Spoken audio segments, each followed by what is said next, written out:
um bom público. Então, boa noite a todos, sejam muito bem-vindos à nossa iniciativa da Escola de Direito, da Faculdade de Direito da PUC. É mais um tema de aula aberta, dessa vez a temática é o direito constitucional, e eu estou aqui ao lado de experts na área do direito constitucional. Então, muito obrigado a todos os professores, professora Fernanda, professor Fabiano, professor Cláudio, professora Gabriele, professor Alexandre, por terem aceito o convite em participar desse diálogo que nós vamos estabelecer nesse momento. Então, peço a todos os demais, então, se sentirem confortáveis, quiserem abrir o seu vídeo, é muito tranquilo, podem utilizar esse momento também. Só peço que sejam desligados os microfones, porque acaba interferindo um pouquinho na nossa comunicação. Mas antes de apresentar os colegas, eu gostaria de fazer alguns agradecimentos e me apresentar. Então, eu sou a professora Márcia Andrea Birin, eu sou professora de Direito Constitucional e Ambiental da Escola de Direito. Eu fiz o meu mestrado pela Federal do Paraná, o meu doutorado pela PUC, aqui do Rio Grande do Sul, e o pós-doutorado pela FDU, que é a Faculdade de Direito de Lisboa. Então, as temáticas, elas são muito instigantes, elas são extremamente atuais, elas são até mesmo conflitantes às vezes, e nós não poderíamos ter eleito em conjunto temas melhores do que a nossa aula de hoje. Então, todos eles conversam, de certa forma, com o âmbito constitucional. Então, para também os que nos assistem e que ainda não são os nossos alunos, deixo já um público recado aqui a todos. Agradeço a todos os alunos e também aos futuros alunos. A disciplina de Direito Constitucional, as 3 disciplinas que envolvem o direito constitucional, elas são ministradas logo no início do curso, então, 2º, 3º e 4º semestre, e pertencemos aqui ao núcleo da propedêutica jurídica. Então, eu gostaria de destacar e agradecer, então, ao decanato, ao coordenador do curso, ao NIP da Escola de Direito, por também propiciarem esse momento de diálogo com todos. Creio que essa é uma grande função, uma função social da nossa universidade, fazer e estabelecer esse diálogo em tempos de pandemia, e é uma alegria muito grande poder rever os meus colegas aqui. Eu creio que a gente sente muita falta desse momento enquanto professores e também enquanto alunos. Então, passo daqui a pouquinho a palavra ao professor. A gente estabeleceu aqui uma ordem, o primeiro a fazer a sua fala por 15 minutos é o professor. A gente mais ou menos combinou isso entre nós, uma fala de 15 minutos. Aproveitem e já deixem as dúvidas de vocês no chat, que nós também já abrimos. E eu leio aqui algumas informações sobre o doutor Alexandre. Então, o professor Alexandre Mariotti vai falar sobre o artigo 142 da Constituição das Forças Armadas. Ele é mestre e doutor em Direito pela URGS, foi advogado, procurador do Estado, subchefe legislativo do Governo do Estado e, desde 2003, conselheiro substituto do Tribunal de Contas do Estado, foi professor de Direito Constitucional da Unicinos e, desde 2000, é professor de Direito Constitucional da PUC. Muito obrigado, professor Alexandre, e a palavra está contigo. Boa noite a todos. Eu gostaria de, inicialmente, agradecer à professora Márcia pelo convite, pela iniciativa, que eu achei brilhante, inclusive pela escolha dos participantes, todos juristas de alto nível. E eu vou tentar ser o mais coloquial possível, na medida em que não me parece que esse meio seja adequado para formalidades e firulas. Então, eu vou dar uma boa noite a todos e vou começar já a falar do tema que me toca, que é o artigo 142 da Constituição. E eu gostaria de começar dizendo por que é que eu escolhi esse tema. Pode ser meio óbvio, mas eu tenho uma razão pessoal para isso. Faz umas 2 semanas, um repórter da Rádio Web me ligou com uma pergunta se eu podia dar uma entrevista a respeito do poder moderador das Forças Armadas. E eu fiquei absolutamente surpreso com essa questão e fui tentar me informar o que estava acontecendo. Aí o próprio repórter me disse, não, é que o deputado Roberto Jefferson deu uma entrevista falando sobre isso. E eu disse para o repórter, olha, é um pouco inusual para mim debater com pessoas que não têm um currículo, mas folha corrida.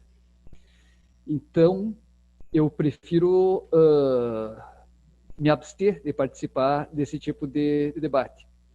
E, no fim, acabei não falando, mas fiquei com essa dúvida na cabeça, com essa inquietação na cabeça, porque o tema parecia aquilo que se diria um raio em céu azul. Ou seja, poder moderador, Forças Armadas, uma associação absolutamente inusual. E bem, aí eu fui descobrir que existem juristas que realmente sustentam a existência de um poder moderador das Forças Armadas, e talvez a figura mais conhecida dentre eles seja o professor Ives Gandra da Silva Martins. E então eu fui olhar exatamente o que o professor Ives Gandra afirmava, e ele, na verdade, não chega a dizer exatamente que as Forças Armadas têm um poder moderador propriamente dito. Mas ele diz que, em determinadas hipóteses, as Forças Armadas podem exercer esse poder. Mas, antes de entrar na hipótese do professor Ives Gandra, eu vou entrar no artigo. Eu vou ler o artigo, que é o objeto nossa atenção agora. O artigo 142 é o seguinte: as Forças Armadas, constituídas pela Marinha, pelo Exército e pela Aeronáutica, são instituições nacionais permanentes e regulares, organizadas com base na hierarquia e disciplina, sob a autoridade suprema do Presidente da República, e destinam-se à defesa da pátria, à garantia dos poderes constitucionais e, por iniciativa de qualquer desses, da lei e da ordem. Então, são 3 funções que as Forças Armadas têm, segundo a Constituição. Defesa da pátria, isso é uma coisa fácil de entender. Defesa do Estado contra agressões externas ou mesmo internas. Garantia dos poderes constitucionais, o que faz perfeito sentido, considerando que esse artigo está num título da Constituição dedicado à defesa do Estado e das instituições democráticas. E ainda, e aqui está, digamos, o ponto onde se estabelece a controvérsia, por iniciativa de qualquer desses, de qualquer dos poderes constitucionais, da lei e da ordem. Pois bem, o professor Ives Gandra, ele pega essa parte final, defender a lei e a ordem por iniciativa de qualquer dos poderes, e formula uma hipótese. Diz ele, imaginem que o Supremo Tribunal Federal, julgando uma ação direta de inconstitucionalidade, aquela ADIM por omissão prevista no artigo 103, parágrafo 2º, em vez de simplesmente notificar o Congresso da omissão legislativa, ele resolva editar a lei. Nesse caso, ainda segundo o professor Ives Gandra, o Congresso Nacional não poderia recorrer ao Supremo Tribunal Federal, na medida em que o Supremo Tribunal Federal seria o próprio violador da Constituição. Então, nessa hipótese, diz ele, e apenas nessa hipótese, ele procura deixar bem claro que isso não permite que as Forças Armadas, por assim dizer, assumam o governo, o Congresso Nacional poderia pedir a intervenção das Forças Armadas para que restabelecesse a ordem. Eu confesso que depois dessa hipótese eu fiquei ainda mais surpreso, porque eu fiquei perguntando como é que exatamente as Forças Armadas iam restabelecer a ordem nesse caso. Seria aquela hipótese do cabo do soldado? Não sei. Mas o fato é que me parece que existe um claríssimo erro de interpretação nesse ponto de vista, que é exatamente o que se entende por lei e ordem. Ordem, no caso aqui, é ordem pública. Afinal, as Forças Armadas estão dentro de um capítulo onde se trata da defesa do Estado e das instituições democráticas, e logo depois das Forças Armadas tem segurança pública. Segurança pública é garantia da ordem pública. E ordem pública o que é? Ordem pública é uma situação onde as pessoas têm a possibilidade de exercer livremente seus direitos, sem interferências indevidas. Isso, se formos um pouco adiante da Constituição, está lá no artigo 144, função das polícias. E, saindo dessa... Então, é ordem pública, não ordem constitucional. E, digamos, essa interpretação que eu estou dando, uma interpretação bem pontual, daqui a pouco eu vou ampliar um pouco mais a ideia, tem apoio na própria prática da Constituição. Porque quando o Exército foi chamado, as Forças Armadas, principalmente o Exército, foram chamados a fazer outra coisa que não defesa da pátria ou garantia dos poderes constitucionais, foi exatamente para ajudar a manter a ordem pública, a segurança pública em situações pontuais. É conhecida de todos a situação do Rio de Janeiro, onde não apenas existe uma colaboração quase que permanente das Forças Armadas com a segurança pública, como também, em 2018, foi decretada a primeira intervenção federal da história da Constituição de 88, uma intervenção pontual exatamente na área de segurança pública. E o fundamento dessa intervenção foi o artigo 34, inciso 3, onde se diz que é possível intervenção federal quando houver grave comprometimento da ordem pública. Então, num raciocínio de interpretação que não chega a ser muito sofisticado, fica evidente que a ordem a que se refere o artigo 142 não é ordem constitucional, é ordem pública. E, a partir daí, nós podemos ampliar um pouco o nosso foco, tomar um pouco de distância do artigo individualmente considerado e colocá-lo no contexto de uma Constituição, que é uma Constituição de um Estado democrático de direito e que tem como um dos seus princípios fundamentais a separação de poderes.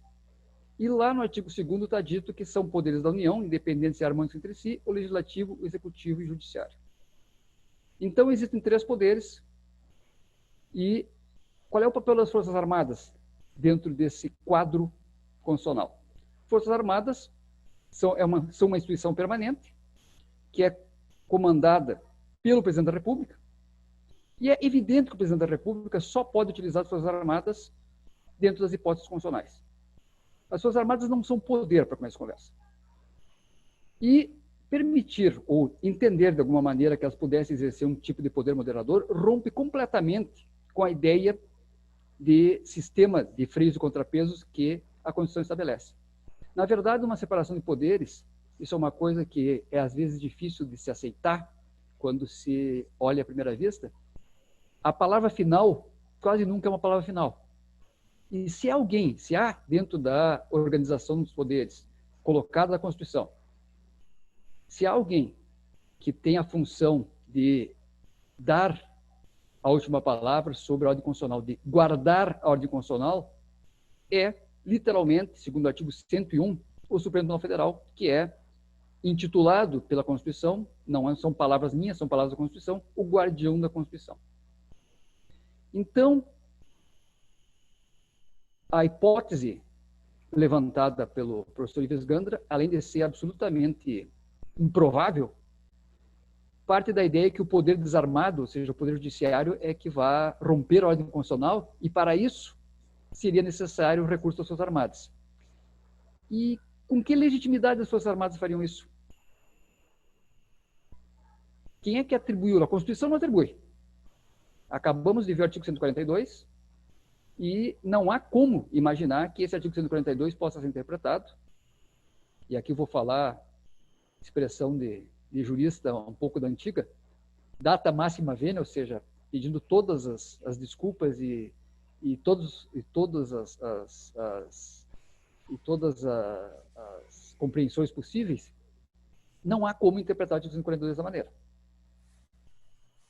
Então, aliás, ainda vamos abrir um pouco mais o foco. Poder moderador. O que é poder moderador?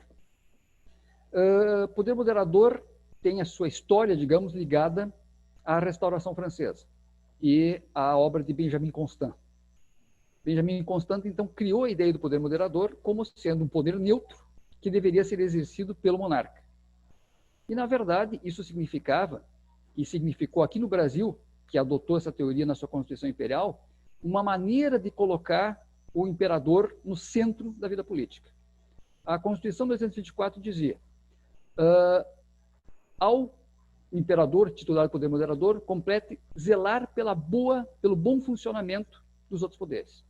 Então, o imperador, por assim dizer, era um supervisor dos outros poderes na construção institucional da Constituição de 1824.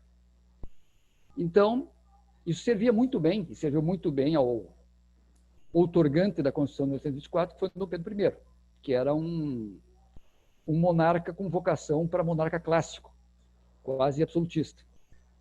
E serviu também para Dom Pedro II, embora com menos destaque. Mas, enfim, com a proclamação da República, acabou esse negócio de poder moderador.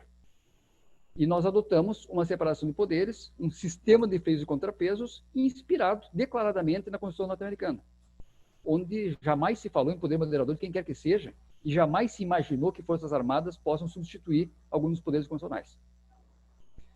E bem, o poder moderador morreu no direito positivo brasileiro com a proclamação da República. Mas essa ideia não morreu completamente.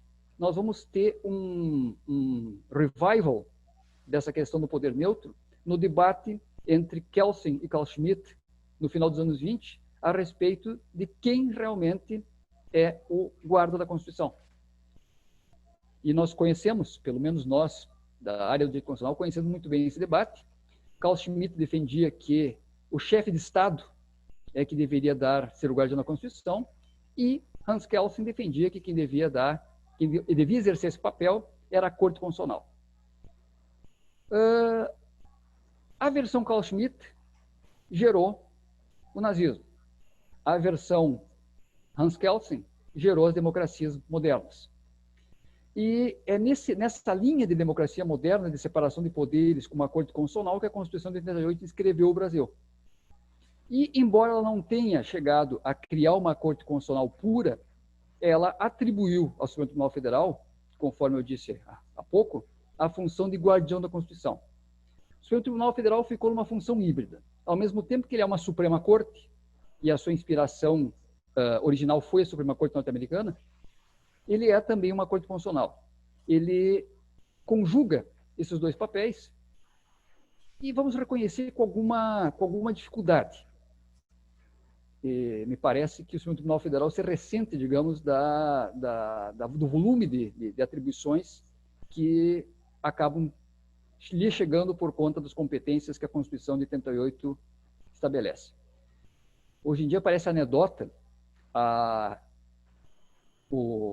notícia que se tinha na época da Constituinte, que o STF não queria ser apenas Corte Constitucional, pois temia não ter o que fazer. Hoje em dia, se o STF se limitasse apenas às questões de constitucionalidade, já teria muito o que fazer e o seu volume de serviço já seria talvez mais do que ele suportaria. Mas, de qualquer maneira, é claro que o STF tem os seus problemas, mas não é o caso de fazer crítica aqui. O caso é de falar de como a Constituição brasileira monta o Estado democrático de direito que ela institui. E é, então, com 3 poderes, e se é para existir um guardião da Constituição, a própria Constituição diz, é o Supremo Tribunal Federal. Não há espaço para um poder moderador.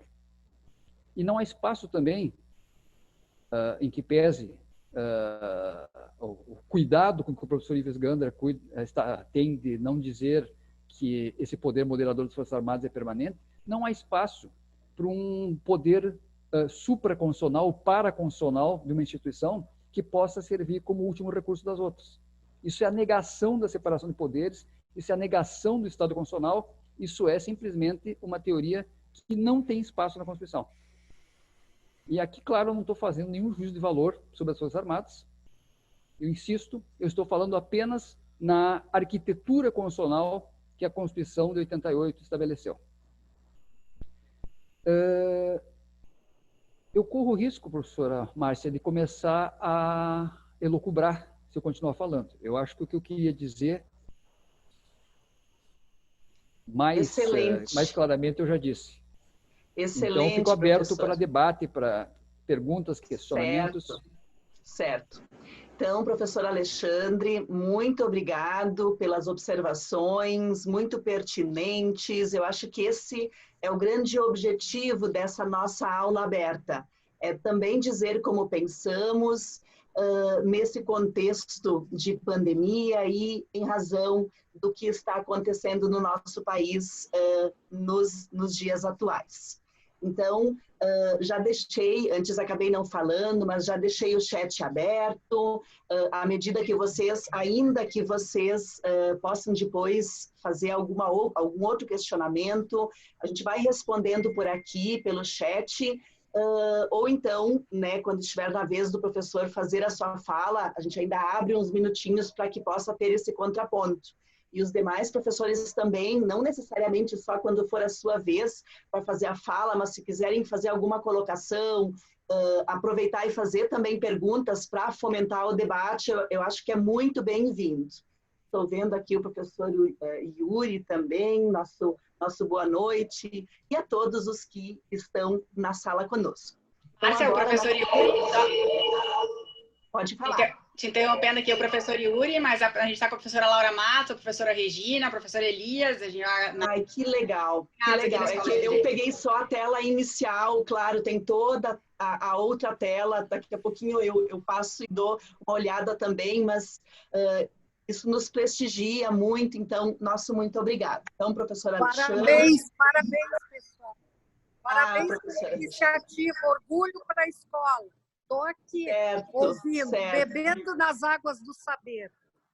Muito obrigada. É a nossa decana associada da Escola de Direito, que está à frente, nos incentivando, nos motivando nesse momento difícil também. Então, obrigada por participar desse momento e também todos os demais professores, alunos, colegas, alunos e professores, estou vendo aqui o Alexandre de outras instituições também, então sejam todos muito bem-vindos. Então, na sequência, nós temos agora o segundo tema, que é o tema com a professora Gabriele Bezerra Salles Sarlet, Direito Fundamental à Proteção de Dados no contexto atual do Supremo Tribunal Federal. Vou fazer aqui a leitura do seu currículo e, em seguida, eu lhe passo a palavra. Antes de mais nada, muito obrigado também por participar, professora Gabriele. A professora Gabriele, ela é pós-doutora em Direito pela Universidade de Hamburgo, na Alemanha, é pós-doutora em Direito pela PUC, do Rio Grande do Sul, doutora em Direito pela Universidade de Augsburg, na Alemanha, graduada e mestre em Direito pela Universidade Federal do Ceará, ex-bolsista do MPI, Max Planck Institute, de Hamburgo, na Alemanha, é professora do curso de graduação e de pós-graduação em Direito, da PUC, atualmente cursa especialização em Neurociências e Comportamento na PUC. Muito obrigado. Estás com a palavra, professora Gabriele, pelos próximos 15 minutinhos. Bom, eu agradeço imensamente essa oportunidade. Eu considero extremamente salutar esse tipo de iniciativa. Gostaria de dizer da minha felicidade muito grande de poder, nesse momento, compartilhar algumas preocupações, alguns conhecimentos, mas, sobretudo, algumas questões desafiadoras que a tecnologia vem apresentando. Eu pego a palavra do professor Alexandre, que tratava exatamente sobre o papel do Supremo Tribunal Federal, que nos dias atuais tem sido, vamos dizer assim, fonte de extrema inquietação para nós juristas, uma vez que ele tem se posicionado e na verdade, esses posicionamentos geram questões, geram indignações. De toda sorte, eu comungo com as preocupações do professor Alexandre. Agradeço a apresentação carinhosa e o convite da professora Márcia e da professora Fernanda, que é uma grande amiga, uma amiga assim, que eu guardo no meu coração muito atentamente, e coloco aqui todo o meu afeto também para todos os outros professores, colegas da PUC, em especial a nossa decana associada, que também já tive a oportunidade de ser assim muito próxima e tenho muito carinho. Bom, eu gostaria de falar a respeito do que hoje é considerado o chamado direito fundamental à proteção de dados pessoais, mas para que a gente possa chegar a esse posicionamento do Supremo, eu trouxe aqui alguns pontos que eu considero extremamente importantes para que nós possamos saber aquilo que é singular num país como o Brasil. Então, o Brasil e a tecnologia. O que é o Brasil e a tecnologia? Trouxe aqui alguns slides, mas não vou compartilhar para não cansá-los, não posso estorvá-lo demais, né? Numa noite tão fria, pós-ciclone, mas vou tentar trazer algumas questões para que a gente possa pensar juntos e entabular um diálogo a respeito. O Brasil é um dos maiores consumidores de tecnologia, uma das sociedades mais conectadas, embora nós tenhamos uma das piores internets do mundo. Nós temos um poder público que, quando intervém, não compreende muito bem o uso da tecnologia, tampouco compreende os efeitos e a repercussão, normalmente pensa a respeito da tecnologia como uma obrigação de fim e pensa sempre na ideia de uma intervenção direta. O Poder Judiciário normalmente tem dificuldade para prover a tutela jurisdicional em casos referentes à tecnologia. Devemos lembrar aqui o famoso, o emblemático caso do WhatsApp.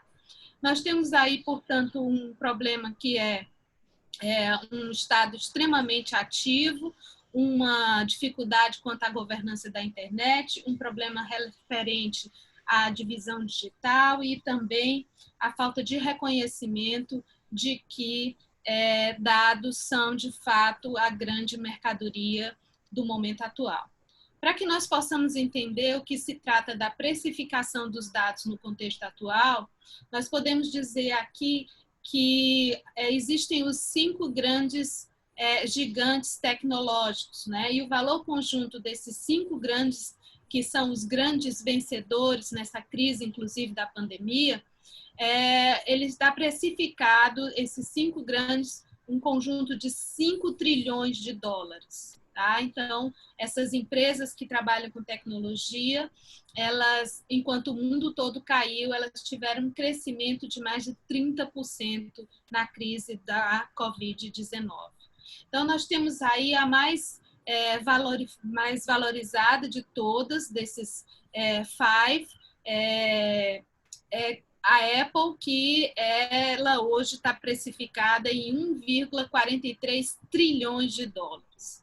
Então, eu aproveito a palavra de um bom amigo, uma pessoa que também tem trabalhado em relação à tecnologia, que é o Bruno Bioni, que ele tem uma TED na qual ele repete como mantra, dados valem e valem muito.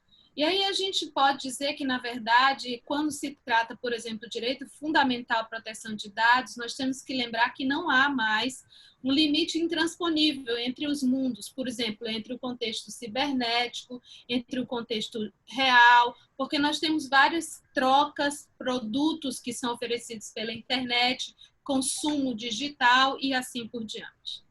Por outro lado, embora o Brasil seja um dos mais ativos em relação a esse mundo digital, e nós tenhamos aí toda uma série de consumos, nós temos grandes problemas com relação à chamada divisão digital ou exclusão digital.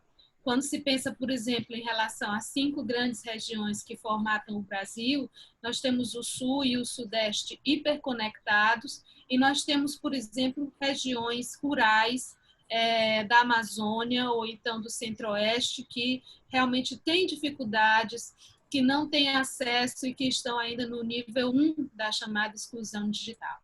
No Brasil, nós temos o paradoxo de nós termos uma imensa multidão de invisibilizados socialmente, mas, ao mesmo tempo, nós temos pessoas que têm um celular, mas que não têm uma certidão de nascimento, tampouco não têm uma conta bancária. Isso ficou muito visível, muito evidente agora com a iniciativa do governo federal de instituir o auxílio em função da pandemia. Para que a gente possa entender o que é essa exclusão digital, significa uma espécie de desigualdade no acesso à internet, sobretudo quanto à questão do uso, do acesso e da possibilidade de se fazer o uso adequado das chamadas tecnologias de comunicação e informação, são as chamadas TICs. Essa exclusão digital no mundo, ela afeta 52% das mulheres e 42% dos homens. Então, quando a gente fala de exclusão digital, isso tem nome, tem região, tem cor, tem gênero. E mais, quando a gente vai falar de exclusão digital, nós estamos falando exatamente de grandes problemas em relação ao acesso, ao uso, à qualidade do uso, e tudo isso são os chamados níveis de exclusão digital. Outro problema que é importante dizer quando a gente vai falar do direito fundamental à proteção de dados, uma vez que essa é vamos dizer assim, o step 1, o passo 1, é que as principais consequências da chamada exclusão digital são o isolamento, a incomunicabilidade, o atraso na formação educacional, o chamado analfabetismo digital, a discriminação, que normalmente ela se dá em razão daqueles grupos que já são considerados vulneráveis. E aí, dentro desse panorama, nós tivemos, com a Covid-19, que não precisa mais de apresentação, infelizmente, ela está aí nas nossas casas, inclusive nós também. Com a Covid-19, houve um acirramento muito grande com o uso da tecnologia e também, por derivação, acabou gerando grandes consequências no uso de plataformas e, portanto, no compartilhamento e no manejo dos chamados dados pessoais. Nós vamos já tratar um pouquinho a respeito dessa definição. De qualquer sorte, nós tivemos aí uma edição da medida provisória 954 por parte do presidente da República, que trata sobre a questão do compartilhamento de dados por empresas de telecomunicação em razão da situação de emergência. Por outro lado, nós temos aí toda uma série de crianças que estão sem educação e que, com o efeito da pandemia, nós temos um alerta da ONU de que pode vir a adensar os problemas referentes ao trabalho infantil no Brasil.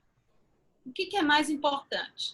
O que é mais importante nesse caso é saber que quando a gente está falando do direito fundamental à proteção de dados pessoais, nós estamos falando de algo que a própria Constituição, embora não seja uma Constituição digital, claro, a Constituição é de 1988, ela já trazia inúmeros princípios e o seu catálogo de direitos e garantias já dava a possibilidade de nós falarmos de um direito fundamental, embora implícito, à proteção de dados pessoais. Por quê? Porque envolvia vários direitos numa constelação, por exemplo, a dignidade da pessoa humana, a intimidade, a privacidade, a igualdade, a liberdade, a própria ideia de segurança, uma vez que as dimensões digital, virtual e real, hoje elas se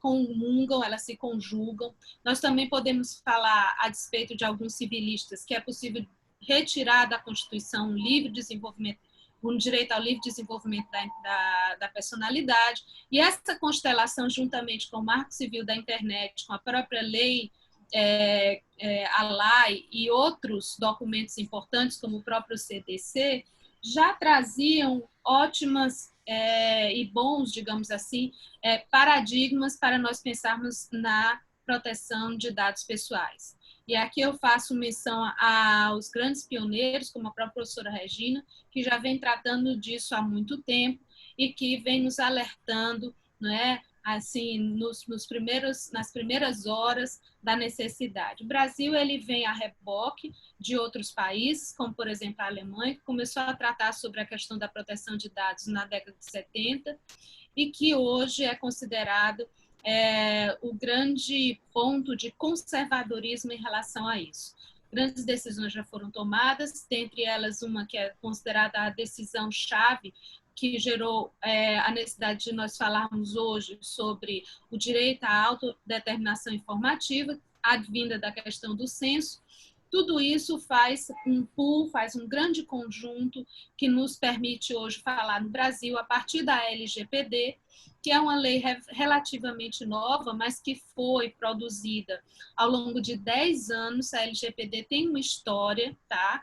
E é uma daquelas jabuticabas que nós apresentamos quando temos que falar a respeito do panorama brasileiro no exterior. Por quê? Porque a LGPD ela vem a reboque do Regimento Geral de Proteção de Dados, que hoje é a grande normativa que rege a proteção de dados na União Europeia. A LGPD ela vai trazer muito dessa influência do regimento. Ela distingue, por exemplo, os dados pessoais como toda informação relativa a uma pessoa viva, identificada ou identificável. Isso é parte da identificabilidade, ela é extremamente importante quando nós falamos de proteção de dados pessoais, porque isso vai gerar necessidade de se pensar em anonimização e desanonimização. Também se fala que essa questão da identificação tem que ser visto sob um ponto muito específico quando se trata dos chamados dados sensíveis, que são aqueles que podem gerar discriminação, sobretudo discriminação algorítmica. Esses dados sensíveis são aqueles que envolvem a origem racial, étnica, convicções religiosas, filosóficas, opiniões políticas, questões genéticas, biométricas, questões referentes aos dados de saúde e até mesmo da orientação sexual de uma pessoa.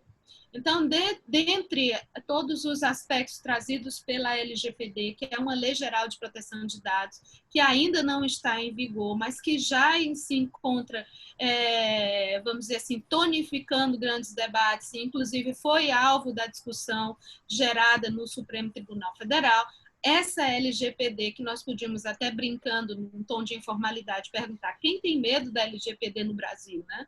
Porque essa mesma LGPD, ela tem um regime próprio para a proteção desses chamados dados sensíveis. Muito embora nós tenhamos aí alguns problemas referentes a esse tipo de proteção, mas de toda sorte a gente tem que dizer isso. De qualquer sorte, eu vou aqui me colocar ao lado de alguns colegas, né, que já trataram desse tema também, para dizer que a LGPD coloca o Brasil num ranking, tá, num conjunto de mais de 120 países que podem hoje fazer transações econômicas de grande porte. Por quê? Porque eles têm hoje a possibilidade de mostrar, né, um conjunto de normativas que já permitem se falar num sistema de proteção de dados, porque não é só a LGPD, como nós já dissemos, a própria Constituição serve de âncora, de amparo, existe o Marco Civil da Internet e outras normativas que nós poderíamos dizer. De toda sorte, a LGPD ela traz uma principiologia extremamente rica que vai ser amparada no Regimento Geral de Proteção de Dados e que foi tratada no momento da decisão recente do STF. Dentre eles, nós podemos destacar finalidade, escolha, livre acesso, segurança e transparência. E aqui é interessante a gente perceber que o feixe de direitos que a LGPD vai trazer à tona exatamente privacidade, igualdade, garantia contra discriminação, liberdade de expressão e, o mais importante, o que ela vem tentar criar novos parâmetros para se tentar pensar, enfrentar e combater a chamada assimetria informacional. Mostrando, portanto, que os recursos, os instrumentos pré-existentes precisavam de uma espécie de upload, né? E mais do que um upload, uma espécie de atualização para que pudesse garantir que a transparência, como diz o próprio Doneda, fosse diretamente proporcional ao poder e que a privacidade fosse inversamente proporcional ao poder. Ou seja, a necessidade de se pensar na privacidade, mesmo que redimensionada, redesenhada em função da tecnologia, na medida em que se pudesse, com essas novas normativas, delimitar o setor público e o setor privado, sempre tendo em vista a questão da proteção da pessoa. Ora, mas acontece, como eu disse, que já se pensava em relação a essa conjuntura, e até peço desculpa, eu estou tentando falar o mais rápido possível para que eu não estoure demais o tempo.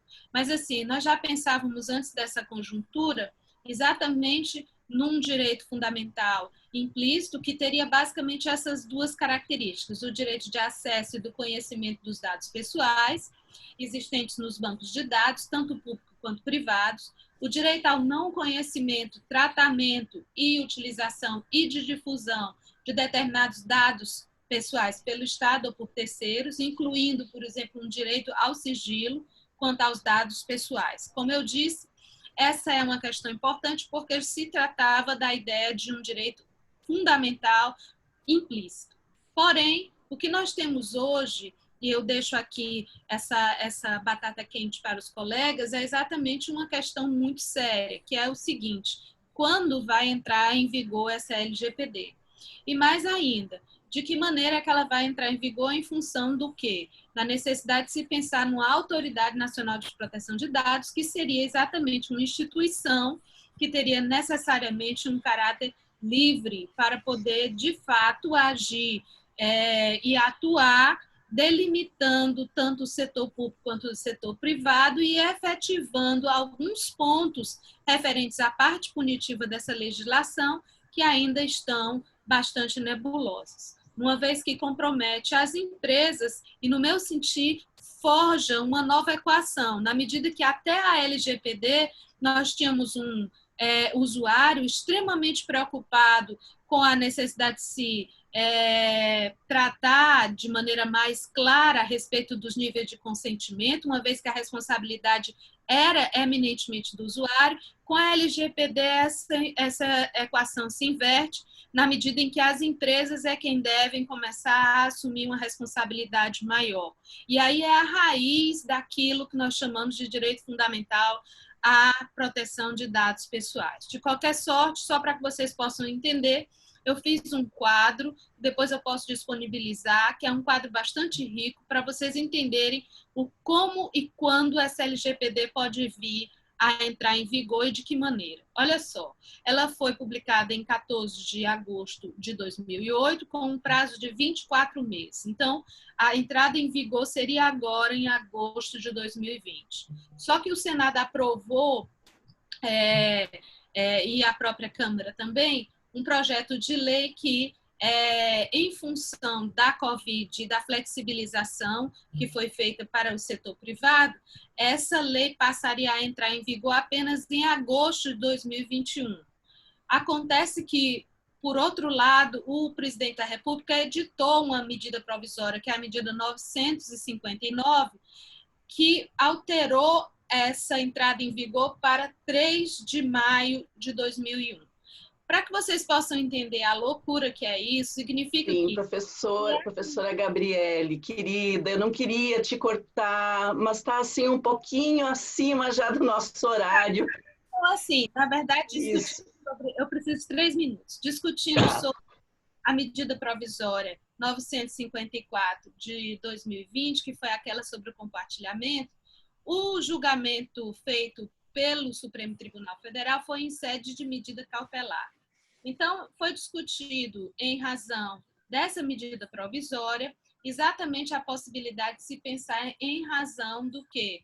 Dos princípios. Então, nós podemos dizer que esse julgamento, que, embora em sede de medida cautelar, ele trouxe grandes novidades para nós que trabalhamos com o direito, mas especificamente para todos os cidadãos. Uma vez que o julgamento, ele superou a ideia de que existem dados neutros ou insignificantes, isso foi muito importante. Outra coisa foi que afirmou a existência de um direito fundamental autônomo à proteção de dados, portanto, aí vai implicar num duplo dever do Estado, ou seja, tanto o Estado vai deixar ou vai ter o dever de não mais interferir nesse direito fundamental, como ele vai também ter a tarefa de adotar medidas para assegurar esse direito. O outro ponto, para finalizar, já colocando uma interrogação, é que, nesse caso, nós temos uma situação que ainda não tem uma decisão final, portanto, trata-se de uma chamada mutação constitucional, uma vez que não houve nenhuma alteração na própria Constituição, mas o Supremo, em todos os votos, foi uma votação extremamente interessante, na qual nós tivemos uma unanimidade que reconheceu o direito fundamental à proteção de dados. Então, eu peço desculpa por ter estourado o tempo, eu tentei ser o mais rápida possível, o tema é instigante e eu deixo aqui os meus cordiais e afetuosos abraços a todos. Obrigada. Muito obrigada, professora Gabriele. É sempre uma honra, um prazer ouvi-la. Com certeza, todos os temas dessa noite, eles são extremamente relevantes e importantes. Inclusive, nós já estamos recebendo as perguntas no chat também. Então, aos professores, eu peço que vocês as respondam no chat para esses alunos, que é uma forma deles participarem também aqui. Então, a gente vai deixar esse momento para fazer as falas, né? E aí depois, ao final, a gente ainda pode fazer uma troca, né? Algumas perguntas para serem respondidas.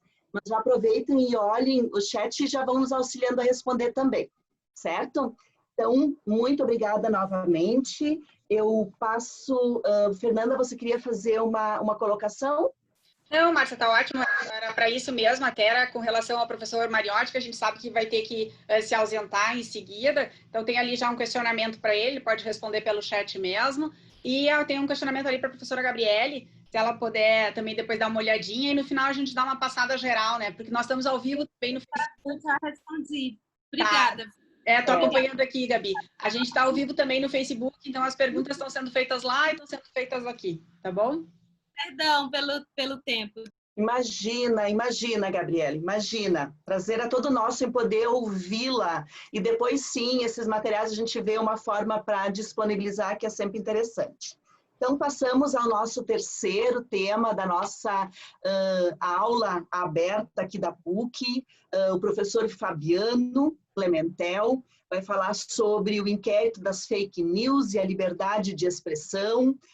O professor Fabiano, ele é advogado, ele é professor visitante na Universidade de Bonn, na Alemanha, ele é doutor em Direito pela PUC, Rio Grande do Sul, com ênfase em Direito Constitucional, é mestre em Ciências Criminais pela PUC, com ênfase em Processo Penal, especialista em Ciências Penais também pela PUC, graduado em Ciências Jurídicas e Sociais pela PUC, consultor e assessor jurídico da reitoria da PUC junto à Procuradoria Jurídica.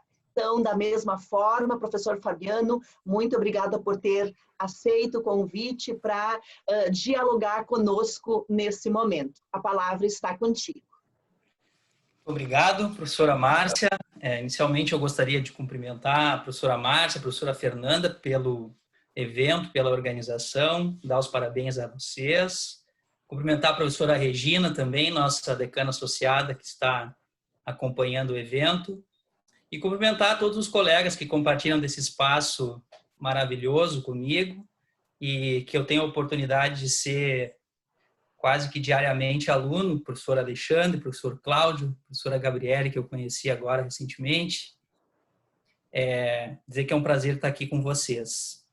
Eu começo a minha fala dizendo que ontem, no dia de ontem, nós fomos, não diria surpreendidos, mas fomos informados da aprovação pelo Senado Federal do projeto de lei 2630 de 2020, que cria a denominada Lei Brasileira de Liberdade, Responsabilidade e Transparência na internet, que traz dentro dos seus dispositivos normas para regular a atuação nas redes sociais e nos serviços de mensagens, como o próprio WhatsApp e o Telegram. Essa informação que eu estou trazendo agora, de início, ela se faz importante porque mostra também a relevância do tema e o tema como ele está na pauta do dia, inclusive no âmbito do nosso Congresso Nacional. Também eu acho importante fazer um outro registro, que a minha fala, em que pese seja intitulada O Inquérito das Fake News e a Liberdade de Expressão, ela vai, dentro do possível, tentar se descolar um pouco da situação em função mesmo do momento político que nós estamos vivendo e também pelo recente julgamento da ADPF 572, que deu um desfecho já para o Supremo Tribunal Federal no tocante ao entendimento sobre a constitucionalidade do inquérito 4.781, julgamento ocorrido agora no dia 18 de junho de 2020, que trata fundamentalmente dessa discussão a respeito da investigação sobre esses sequenciais ataques ao Supremo Tribunal Federal e aos seus ministros individualmente. Então, a minha intenção aqui é, dentro do possível, me descolar um pouco do caso concreto para falar de forma mais abstrata sobre aqueles direitos fundamentais que eu reputo como centrais, que são direitos fundamentais que envolvem diretamente o problema proposto, que é o inquérito das fake news e a liberdade de expressão, que eu poderia sintetizar, então, em a própria liberdade de expressão como um direito fundamental no seu sentido amplo, e o devido processo legal substantivo, por um outro lado, em razão da própria investigação conduzida pelo Supremo Tribunal Federal. Como eu disse, o tema é provocante e, além desses direitos fundamentais que eu reputo como centrais, nós sabemos que por trás deles, ou antes, o que antecedem esses direitos fundamentais, existem outros princípios fundamentais da nossa Constituição, como a própria concepção do Estado Democrático de Direito e o seu fundamento ímpar, que é a dignidade da pessoa humana, que estão por trás dessa discussão e desse debate. Eu gostaria desde já de dizer também que, na própria acepção da palavra, não há democracia sem liberdade de expressão, assim como não há Estado de Direito sem o devido processo legal. Então, como a professora Márcia nos colocou aqui, nós temos 15 minutos para falar. Eu vou, dentro desses 15 minutos, trazer muito mais provocações e ponderações do que, de alguma maneira, trazer soluções ou conclusões a respeito do desfecho que já foi, inclusive, adotado pelo Supremo Tribunal Federal. A estrutura da minha exposição ela se divide, então, em dois aspectos. O primeiro deles, a liberdade de expressão como um direito fundamental, e o segundo deles, o devido processo legal substantivo frente ao inquérito número 4.781 do Supremo Tribunal Federal. Com relação a esse ponto, que é o ponto 1 da nossa exposição, eu gostaria também de dizer que, e começar falando assim, sobre a liberdade de expressão como um direito fundamental, que não há como se admitir uma vida digna sem que haja liberdade de escolhas existenciais. Toda a vida digna, a dignidade humana, ela depende dessa liberdade de expressar desejos, valores, convicções, que são próprias características intrínsecas da nossa democracia. Então, a liberdade de expressão, no meu ponto de vista, ela é, sim, o direito, acima de tudo, de dar voz ao cidadão. É um direito de manifestação política, de manifestação ideológica, é um direito de ser livre, de exercer a cidadania, especialmente nessa perspectiva de interação social, seja na cultura, na economia, na religião, na educação, por assim dizer. Enfim, uma conclusão que eu chego é o direito, acima de tudo, de ser o que se é. E por isso que, mais do que um direito fundamental, a liberdade de expressão ela pode ser pensada como um conjunto de direitos que se relacionam às liberdades de comunicação. Portanto, há uma convicção que eu tenho, a liberdade de expressão ela é a própria expressão da singularidade, é a própria expressão da individualidade. Pensando a liberdade de expressão no ordenamento jurídico brasileiro, no seu sentido mais amplo, se nós olharmos a nossa Constituição, nós vamos encontrar a liberdade de expressão em sentido estrito, como manifestação de pensamento e de opinião, assim como a liberdade de criação, a liberdade de imprensa, o direito à informação. São todas situações que demonstram a completude do que se pode ter em termos de liberdade de expressão. Só para citar, assim como referência, nós poderíamos trazer à baila aqui o artigo 5º da Constituição, no inciso 4º, que trata da manifestação de pensamento, vedação ao anonimato, o artigo 5º, inciso 5º, que trata do direito de resposta, o inciso 9º, que trata da expressão da atividade intelectual, o inciso 13º, que trata da liberdade de exercício de trabalho, ofício ou profissão, o inciso 14º, do acesso à informação. Então, a nossa Constituição ela é muito rica em termos de assegurar direitos de liberdade. Inclusive, o próprio ponto da Constituição, que trata da comunicação social, o artigo 220 ao 224, demonstra isso de maneira muito clara. Então, eu poderia dizer assim que o direito à liberdade de expressão ele não pode ser pensado, apesar de todo este conjunto de disposições constitucionais, de forma isolada. Por qual razão? Porque a Constituição, assim como ela traz esses direitos, tanto no artigo 5º quanto em outros dispositivos constitucionais, ela também traz outros direitos, de modo que se possa pensar dentro dessa harmonização constitucional em termos de limites de direitos fundamentais. Isto é, não existe um direito fundamental absoluto na medida em que a própria Constituição pode estabelecer limites aos próprios direitos fundamentais. Então, quando eu defendo um direito à liberdade de expressão ou de pensamento, ao mesmo tempo, eu estou também defendendo que a liberdade de expressão e de pensamento não é um direito absoluto. Não é simplesmente o direito de dizer aquilo ou fazer tudo aquilo que se quer, sem pensar nas consequências éticas, sociais e jurídicas por aquilo que se diz e aquilo que se expressa. A proteção constitucional nesta dimensão, ela não se estende, ao meu modo de ver, a ações violentas, ela não se estende, ao meu modo de ver, a ações agressivas, mas ela é limitada por outros direitos fundamentais, como o direito à vida, à integridade física, à liberdade de locomoção e também, por que não assim dizer, a própria honra. Dito isso, chegamos a um ponto que eu acho que é um ponto bem importante. As mensagens veiculadas na imprensa, que a gente tem acompanhado, e também, inclusive, na própria TV Justiça, para quem tem a oportunidade de acompanhar, revelam, de fato, que a nossa mais alta corte do país tem suportado, tanto em termos de corte constitucional como em termos de pessoalidade e individualidade dos ministros, diversos ataques. E a questão que se coloca é, estes ataques estariam ou não amparados pela liberdade de expressão? Eu já antecipo a minha conclusão, sem dúvida alguma, o meu ponto de vista, não estão amparados pela liberdade de expressão, porque são ataques intoleráveis contra instituições, são ataques, portanto, antidemocráticos, e a própria Constituição estabelece os limites para o exercício da livre manifestação de pensamento, para o exercício da liberdade de expressão.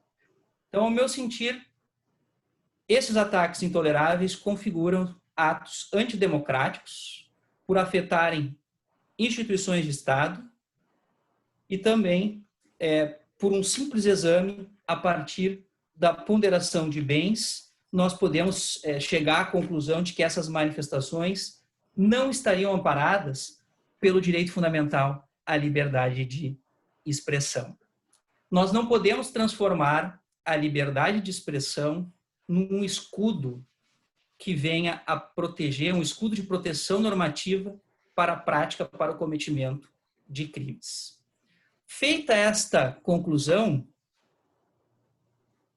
eu gostaria de chamar a atenção aqui um caso que eu acho que é bem famoso, os colegas seguramente conhecem, que é o caso Lutz, de 1958, que foi julgado pelo Tribunal Constitucional Federal Alemão, que envolveu, é um caso que inclusive deu protagonismo para o Tribunal Constitucional Federal Alemão, em termos de jurisdição constitucional, praticamente para o mundo inteiro, porque é um caso em que a própria decisão traz isso, se fundamentou a decisão com base na ponderação de bens, na proporcionalidade e na irradiação dos direitos fundamentais sobre o direito ordinário e o dever de proteção que decorre dos direitos fundamentais.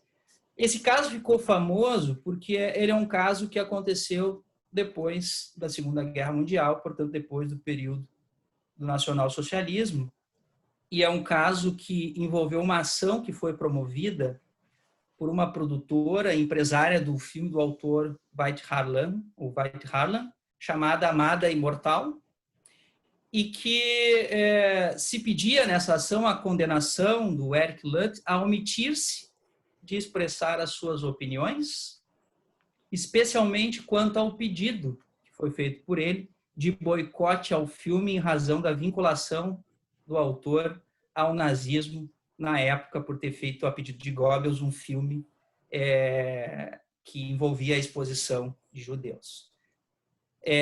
Esse autor ele foi absolvido por um tribunal alemão, julgado no pós-guerra, mas ainda assim a questão ética por trás do filme ela se manteve. Então, esse caso ele é um caso emblemático porque a Corte Constitucional Alemã ela reverteu uma decisão do Tribunal de Hamburgo, onde nossa colega Gabriela estudou, né? E mudou a condenação que tinha sido estabelecida ao Eric Lutt para que ele não veiculasse manifestações de boicote ao filme, entendendo exatamente que essas manifestações dele, de opiniões, elas poderiam ser externadas naquele contexto histórico, porque elas serviriam muito mais para a contribuição ao debate público de ideias sobre uma questão que se baseia essencialmente no interesse público do que na defesa de interesses privados. Então, ao meu modo de ver, não há dúvida que os fatos veiculados na DPF 572, e que são inclusive mencionados nos votos dos ministros, eles precisam ser adequada e rigorosamente investigados e, se for o caso, com a devida punição ao seu tempo para os responsáveis. Agora, aproveitando um pouquinho o tempo que me resta, existe um outro ponto que é um ponto da minha fala, que é sobre a legitimidade, eu diria, ou a competência do Supremo Tribunal Federal para desencadear uma investigação que envolva fatos que tratam de ofensas e acusações aos próprios ministros da Corte e à própria Corte. Esse ponto da minha fala é um ponto mais pragmático, porque ele se relaciona, evidentemente, diretamente com o inquérito que visa investigar, averiguar esses fatos e se existem crimes praticados contra os ministros da Corte. A pergunta que se deve fazer, ao meu modo de ver, a investigação criminal conduzida pelo Poder Judiciário, no sentido mais amplo, para se desprender um pouco do Supremo Tribunal Federal, violaria o devido processo legal substantivo a partir da compreensão do sistema acusatório, e agora saindo um pouco da dimensão puramente constitucional e entrando numa dimensão mais processual, no sentido do processo penal. Eu vou fazer essa observação tendo em conta algo que, inclusive, foi mencionado pelo professor Alexandre, e na primeira parte da minha fala eu comentei algo que também foi mencionado pela professora Gabriele, que diz respeito às atribuições e competências das nossas instituições de Estado. Em primeiro lugar, ainda que não haja uma previsão expressa na Constituição sobre a adoção de um modelo de sistema processual no Brasil, nós convergimos, e essa é uma opinião que eu tenho, que o modelo de sistema processual adotado pela nossa Constituição, e especialmente agora com a ressonância do projeto anticrime explicitamente no Código de Processo Penal, é um modelo de estrutura acusatória. E o que significa falar em modelo de estrutura acusatória?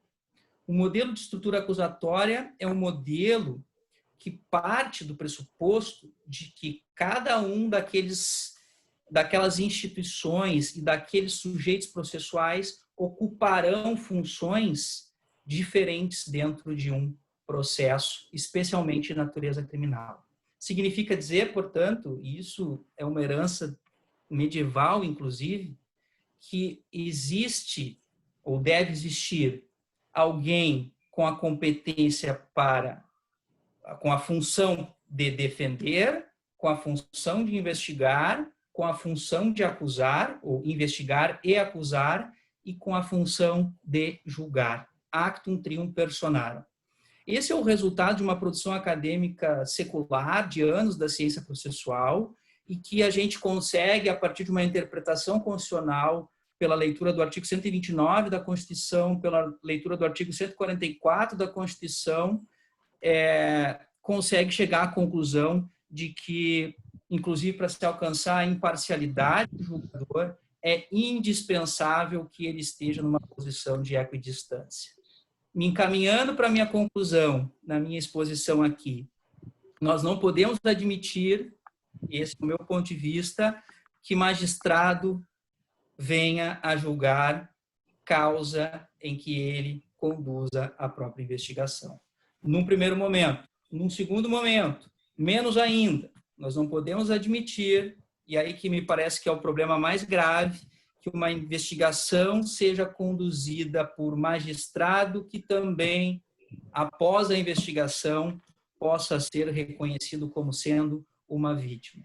Porque, sem dúvida alguma, uma investigação nestes termos irá levar ao comprometimento do princípio supremo do processo, que é o princípio da imparcialidade, e ainda, no caso concreto, tem um problema mais grave, que é a forma como o artigo 43 do Regimento Interno do Supremo Tribunal Federal estabelece, e que, ao meu ponto de vista, também violaria um outro direito fundamental, que é o juiz natural, que é a possibilidade do presidente supremo escolher um ministro para conduzir as investigações. Então, esse é um outro problema que eu reputo como sendo um problema muito grave, tendo em vista que a escolha de um magistrado conduzir a investigação também faz com que se comprometa um outro direito, que é o direito ao juiz natural. Além de ser um juiz imparcial, o que se busca também é um juiz natural.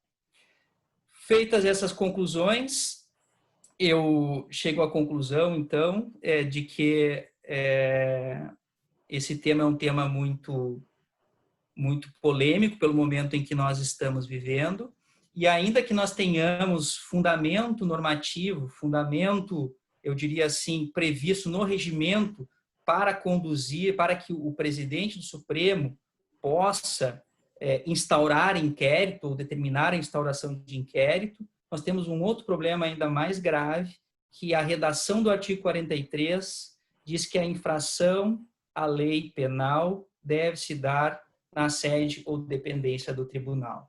Isso também extrapola, ao meu modo de ver, a possibilidade do Supremo Tribunal Federal conduzir esta investigação envolvendo estes fatos que são fatos muito graves. Agradeço a oportunidade, professora Márcia, peço desculpas, professora Fernanda, por ter passado um pouquinho do tempo, e agradeço a oportunidade de conviver com os colegas nessa noite. Obrigado.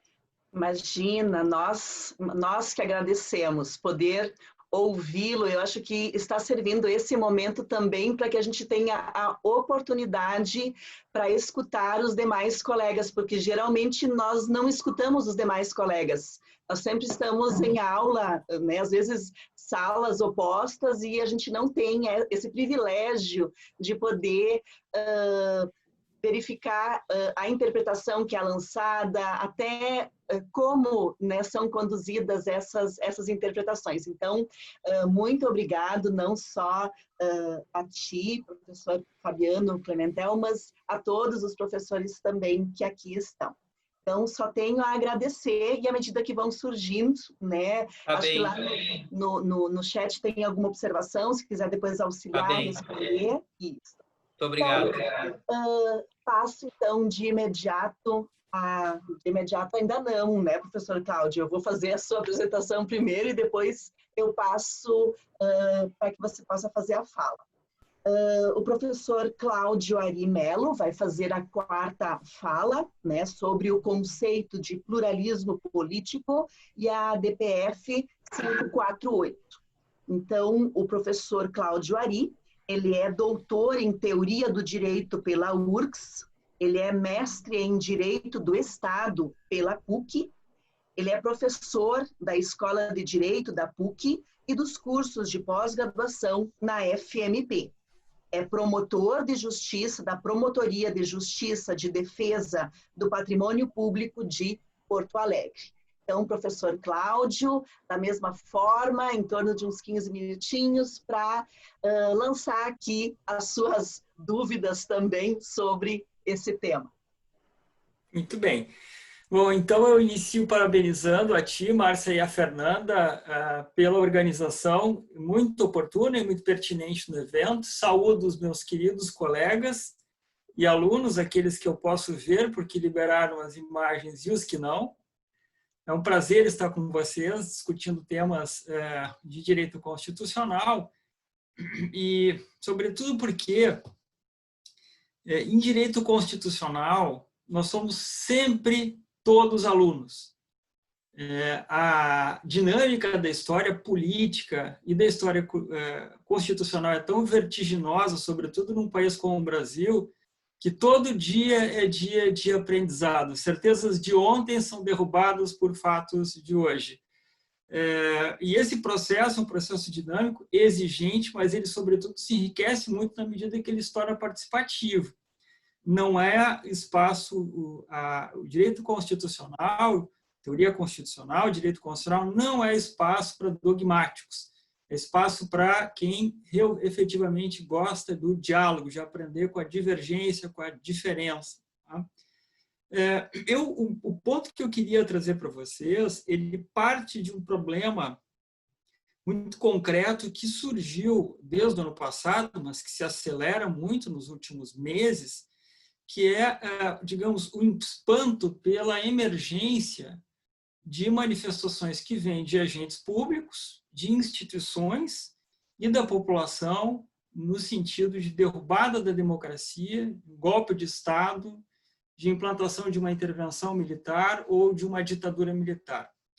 Embora este tipo de manifestação, de alguma maneira, tenha feito parte do cotidiano político brasileiro nos primeiros anos que se seguem à Constituição de 88, ele não tinha jamais chegado à robustez, à extensão e ao respaldo que nós vimos nos últimos meses. O espanto se deu porque, na medida que estas manifestações tomaram o caráter de manifestações públicas, a dúvida que passou a surgir em instituições públicas, de controle, sobretudo, do Ministério Público, o que deveria ser feito, então? Será que era o caso de adotar medidas, por exemplo, ações judiciais com o objetivo de coibir, por exemplo, aplicando a Lei de Segurança Nacional de 1983, que contém, de fato, dispositivos que textualmente convidam a reprimir esse tipo de manifestação, porque lá está escrito que são manifestações, vou usar essa expressão, que é uma expressão desagradável, mas ela acaba servindo para definir, né? As manifestações subversivas em relação ao Estado de Direito são capituladas como crime na Lei de Segurança Nacional. Então, naturalmente, surgiu uma espécie de convite a se fazer uso desses mecanismos de repressão. Eu chamo isso de tentação da censura. Essa tentação, talvez ela tenha assaltado democratas como nunca, como instrumento de defesa da democracia. E nesse sentido, a minha fala ela dialoga tanto com a fala do Fabiano quanto com a fala do Alexandre, porque neste caso, eu queria chamar a atenção de que discursos favoráveis a digamos, uma ditadura militar, uma intervenção militar com deposição do Congresso Nacional, com fechamento do Congresso Nacional ou do Supremo Tribunal Federal, ou de qualquer forma intervenção nesses dois poderes, a partir de uma ação das Forças Armadas, ela é, no Brasil, um problema do ponto de vista político e constitucional específico que tem alguma analogia com o trauma do nazismo na Alemanha ou do fascismo na Espanha, em Portugal e na Itália. Porque se há uma característica do processo político brasileiro até 1988, é que ele sofre a tutela dos militares. A grande força de desestabilização política da história republicana no Brasil são as Forças Armadas. É preciso lembrar que a República nasce com o golpe das Forças Armadas, um golpe militar. Nós vamos passar por golpes bem sucedidos ou de golpes fracassados. Nós temos o golpe de 1930, o golpe de 37, o golpe de 45, o golpe fracassado de 54, o fracassado de 55 e o de 61, e um golpe exitoso em 64. Todos tendo como protagonistas isolados ou não, as Forças Armadas. Então, refletir sobre manifestações que pregam a volta dos militares através de uma ditadura, de um regime militar, de um governo militar com o fechamento dos demais poderes, no Brasil merece uma atenção diferente, justamente porque recoloca no processo histórico e constitucional brasileiro um trauma tipicamente brasileiro, que é o militarismo político, que, digamos assim, ganhou corpo com uma doutrina nos anos 30, através, sobretudo, do protagonismo do Góes Monteiro, com o respaldo do Getúlio Vargas, mas que vai se consolidar, sobretudo na década de 60, quando os militares reivindicam representar o próprio poder constituinte originário, não apenas em 64, mas ao longo de todo o regime militar. Quem conhece a exposição de motivos que foi elaborada pelo constitucionalista mineiro Francisco Campos, em 64, do ato institucional número 1, sabe que os militares reivindicaram estarem representando, sem qualquer tipo de processo eleitoral, o poder constituinte originário, que eles reconheciam ser de titularidade da população, mas que eles, ao mesmo tempo, entendiam que eram capazes de representar na sua integralidade, inclusive para criar uma nova Constituição.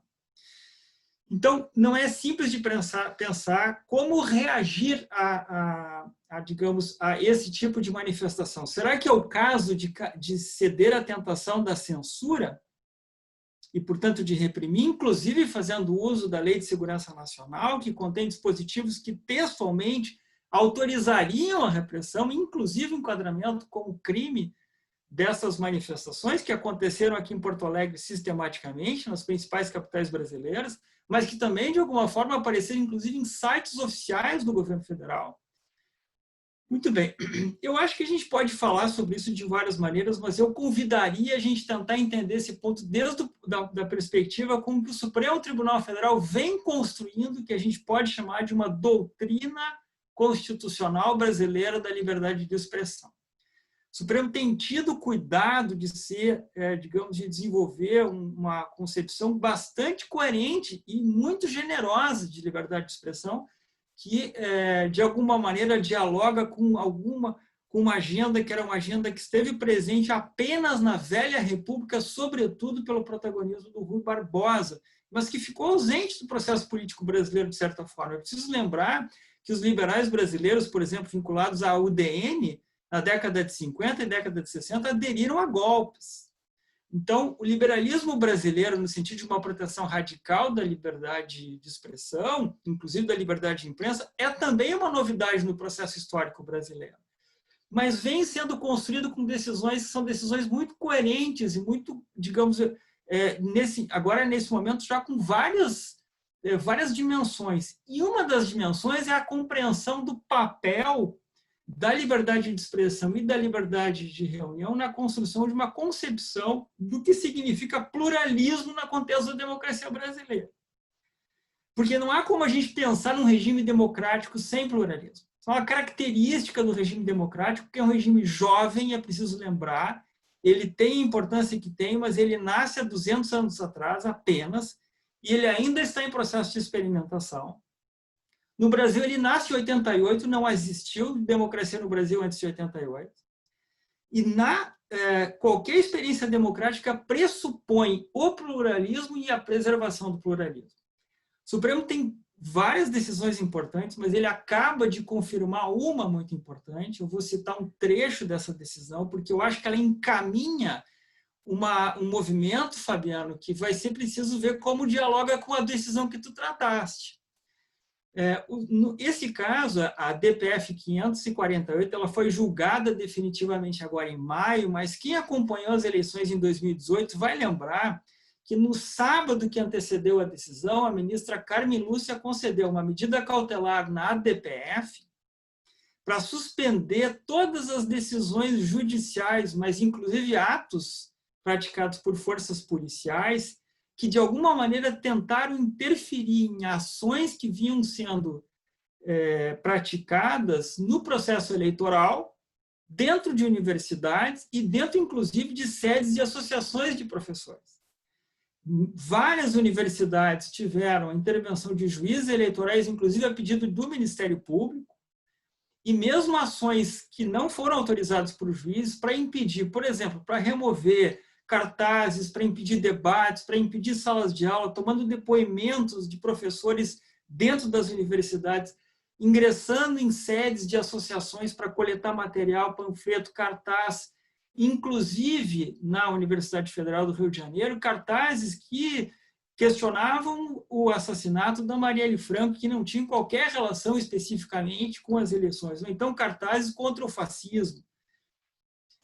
A ministra concedeu, e esse caso foi julgado agora há pouco. Ponto que se discutia, né, naquele caso, era se é possível, qual é o grau de aceitação de um debate público num ambiente que historicamente foi muito protegido do pluralismo e da divergência do dissenso político, que é o período pré-eleitoral.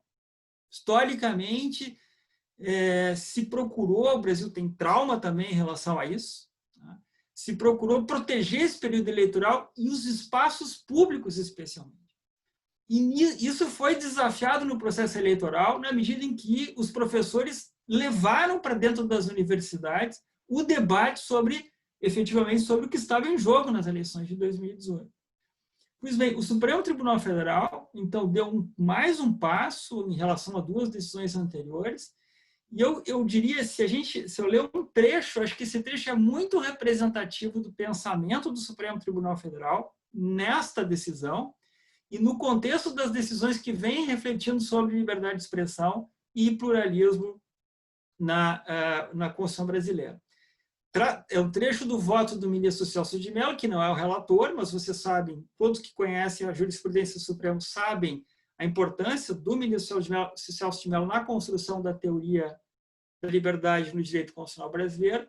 Ele, num determinado momento, ele escreve o seguinte: o sentido de fundamentalidade de que se reveste a liberdade de expressão permite afirmar que as minorias também titularizam sem qualquer exclusão ou limitação esse direito básico, cujo exercício mostra-se essencial à propagação de suas ideias, de seus pleitos e suas reivindicações, sendo completamente irrelevantes para efeitos de sua plena fruição quaisquer resistências, por maiores que sejam, que a coletividade opõe às opiniões manifestadas pelos grupos minoritários. E aí vem a parte mais importante. Ainda que desagradáveis, atrevidas, insuportáveis, chocantes, audaciosas ou impopulares. Ou seja, o Supremo encaminha uma teoria da liberdade quase absoluta, da liberdade de manifestação num contexto de pluralismo. E, portanto, nesse sentido, ele desencoraja a tentação da censura. Se essa passagem desse voto tende a se tornar representativa porque, de alguma maneira, confirma uma tendência da jurisprudência do Supremo, a gente reagiria ou aconselharia agentes públicos tentados a dissolver essas manifestações a não fazer. Apesar do risco que nós brasileiros temos em relação ao retorno do militarismo, o princípio da decisão do ministro Celso de Mello, do voto, não há razão para ter medo da liberdade de expressão num país que pretende se consolidar como democracia. Mesmo que a gente tenhamos que nos deparar com posições que queiram derrubar a democracia. E aí eu já me encaminho para o final. É importante lembrar que isso também dialoga com a nossa história, viu? O Brasil já perseguiu anarquistas, sindicalistas, operários, comunistas durante boa parte da nossa história. Né? E se há uma coisa que talvez a gente possa dizer, sendo sempre alunos, todos os dias alunos e aprendendo sempre de novo, é que ao final desse processo, desses meses sofrendo com esses movimentos contrários à democracia, talvez nós possamos hoje dizer que também não tivemos, ao longo desses 30 e poucos anos, tantos atos, tantas manifestações de tantas fontes diferentes defendendo a ditadura como nas últimas semanas. Ou seja, a liberdade permitiu com que nós pudéssemos refletir, discutir e compreender a importância da democracia. E isso mostra o valor epistêmico da divergência, que é uma característica da democracia. Então, é isso que eu gostaria de deixar para vocês. Muito obrigado. Muito obrigado, professor Cláudio Ari. Ouvi-lo é sempre uma satisfação, ideias às vezes divergentes, convergentes, e isso traz uma riqueza para a nossa escola de direito. Então, nosso muito obrigado. Eu aproveito e já faço um público registro, deixei ali um link. Hoje nós lançamos um importante projeto da nossa Escola de Direito, que é o projeto, então, Reflexões Jurídicas dos Professores da Escola do Direito. Então, tem vídeos, tem artigos, deixei o link para que vocês possam acessar também e conhecer um pouquinho do trabalho que está sendo realizado nesses 3 meses, né, para que a sociedade possa se beneficiar também com mais essa iniciativa. Então, muito obrigada, professor Cláudio, e vou, então, agora à nossa quinta temática, a professora Fernanda de Medeiros, Luísa de Medeiros. Ela vai falar um pouquinho sobre a ADPF 640 e a vedação de crueldade. A professora Fernanda, ela é pós-doutora em Direito Ambiental pela Universidade Federal de Santa Catarina, é doutora em Direito também pela Federal de Santa Catarina, doutoramento sanduíche na Faculdade de Direito da Universidade de Coimbra, mestre em Direito Público pela PUC e advogada. Então, professora Fernanda, a palavra está contigo. Bom, então, primeiro, né, boa noite a todos. Muito obrigada, né, pela adesão. Isso aqui então, foi uma iniciativa da nossa Escola de Direito, que está se doando um pouco nesse período, que é um período tão difícil e está sendo tão singular, né, para todo mundo. E nós encontramos essa forma de ficar, né, mais perto, né, e de dividir um pouco o que a gente faz dentro da Escola de Direito, né.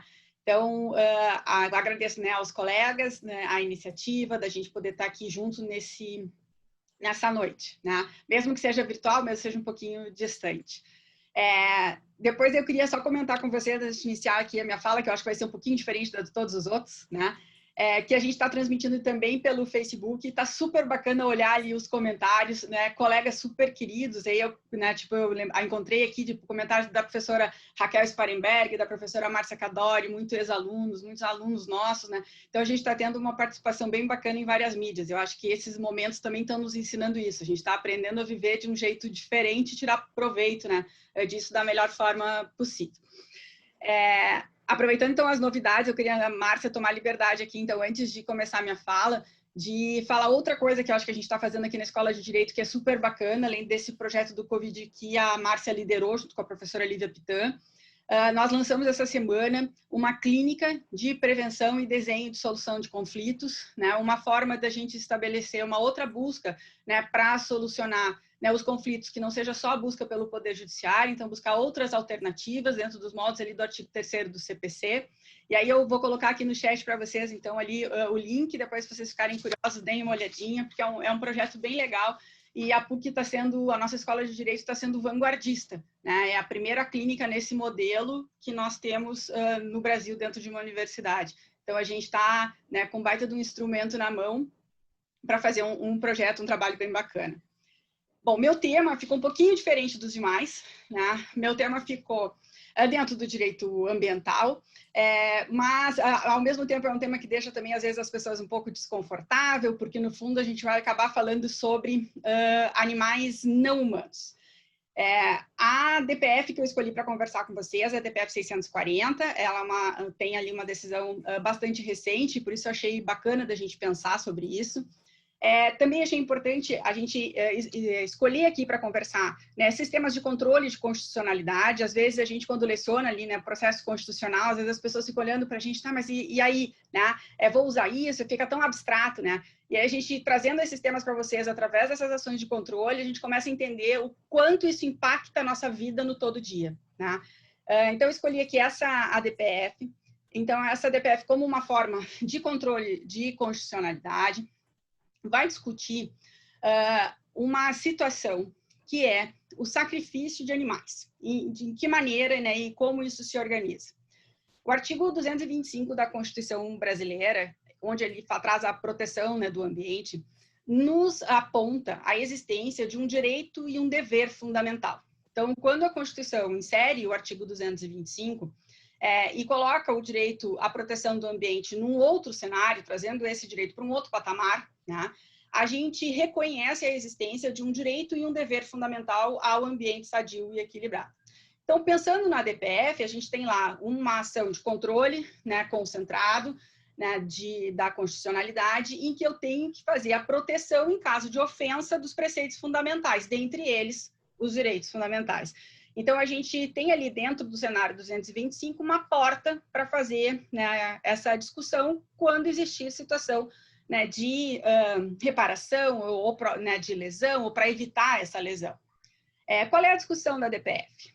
No nosso sistema, nós temos encontrado muitas decisões, tanto no âmbito do Poder Judiciário quanto na esfera administrativa, de autorização de ordem de comando para o sacrifício de animais que foram resgatados de situação de crueldade. Então, pensem no seguinte cenário. Nós temos, no artigo 225, uma regra constitucional, portanto, que determina a proibição da vedação de crueldade animal. Então, nós temos lá que é vedada, né, qualquer prática que submeta animais à crueldade. Então, a Constituição ali reconhece que nós não podemos tratar os animais em situação de crueldade, com situação de crueldade. Esses animais, portanto, então, são lá resgatados, estão vivendo em situação de maus tratos e crueldade, são resgatados, a gente retira da situação, né, de exposição a maus tratos e crueldade, e aí, de repente, eu tenho uma autorização do próprio Estado, seja através do Poder Judiciário ou da esfera administrativa, né, dos órgãos ambientais, para sacrificar esses animais que já vieram de situação de maus tratos. Então, a discussão que acaba ficando por trás me parece uma própria incoerência, porque se eu estou protegendo na Constituição esses animais de situação de maus tratos e vedando a aplicação de crueldade, eu não posso, depois que resgato, fazer com que o próprio Estado mate, a não ser que eu considere a morte nada cruel, que eu considere a morte uma coisa boa para aqueles indivíduos, né?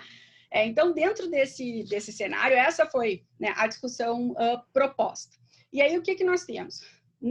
Lá no inciso 7 do parágrafo 1º do 225, a gente tem essa vedação, né, que proíbe ali qualquer prática que submeta animais à crueldade. E aí, é até bom lembrar, então quer dizer, Fernanda, que no Brasil eu não posso ter prática com animais?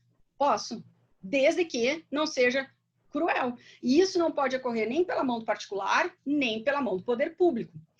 Nós não temos dentro do sistema nenhuma norma que autorize que o animal, depois que resgatado, seja submetido a sacrifício, né, seja morto, em razão de não ter onde colocar, em razão de ser difícil para manter, em razão de ser complicado, né, a estrutura para organizar. Então, veja, a gente tem lá a própria regulamentação administrativa. Nós temos um decreto que regula, né, as infrações administrativas no Brasil, que é o decreto 6514, as ambientais, né?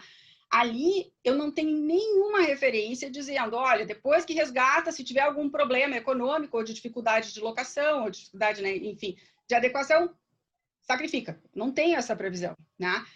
Depois a gente tem ali a própria lei dos crimes ambientais, que diz, olha, é crime ser cruel para com os animais, é crime em relação de maus tratos, e não há previsão de possibilidade de sacrifício após o resgate. Então, assim, a gente não tem dentro da nossa estrutura, né, uma norma que vai ali e diz assim, tá bom, resgatou, não tem onde pôr, vai custar caro, vai ser complicado, então sacrifica que é melhor para o bicho, né? Me parece uma lógica meio estranha. E essa foi a discussão proposta ali pelo partido político que ajuizou a DPF. Estamos agora numa situação em que nós temos uma decisão liminar, o ministro que concedeu a liminar é o ministro Gilmar Mendes.